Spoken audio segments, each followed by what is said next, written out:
पाकिस्तान ने एलएनजी की दरामद से मुताल्लिक एक अहम फैसला किया है, जिसने तवानाई के शोबे में नई बहस शुरू कर दी है।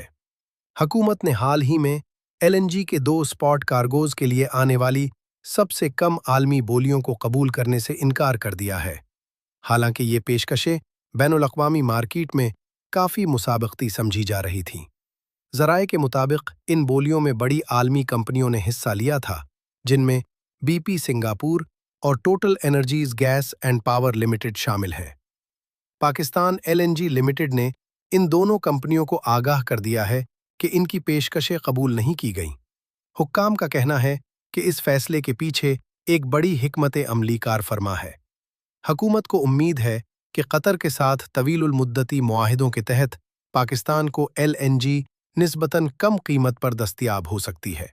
बताया जा रहा है कि मुमकिना तौर पर पाकिस्तान 2 एलएनजी कार्गोज ऐसे नर्ख पर हासिल कर सकता है जो ब्रेंट खाम तेल की कीमत के तकरीबन 13.37% के बराबर होगा। ये शरह आलमी मार्केट के मुकाबले में ज़्यादा मुस्तहकम समझी जाती है। बाखबर ज़राए के मुताबिक कतर की जानिब से मुस्बत इशारे मिले हैं, जिनमें आइंदा 2 कार्गोज की फराहमी का इम्कान शामिल है। ये कार्गोज आबनाए हर्मज़ के रास्ते पाकिस्तान तक पहुंच सकते हैं, जो तवानाई की तरसील का एक अहम बैनुल-अक़वामी रास्ता है।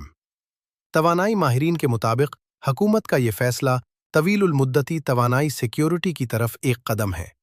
इसका मकसद सिर्फ फौरी सुस्ती गैस हासिल करना नहीं, बल्कि मुस्तक़बिल में कीमतों के इस्तेहकाम को यकीनी बनाना भी है।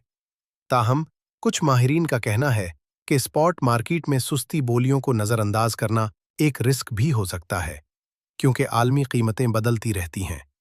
मजमूई तौर पर हुकूमत की कोशिश है कि पाकिस्तान को तवानाई के शोबे में एक मुस्तहकम और काबिल एतमाद सप्लाई सिस्टम फराहम किया जाए, ताकि मईशत पर दबाव कम हो सके और मुस्तक़बिल में तवानाई का बुहरान न पैदा हो।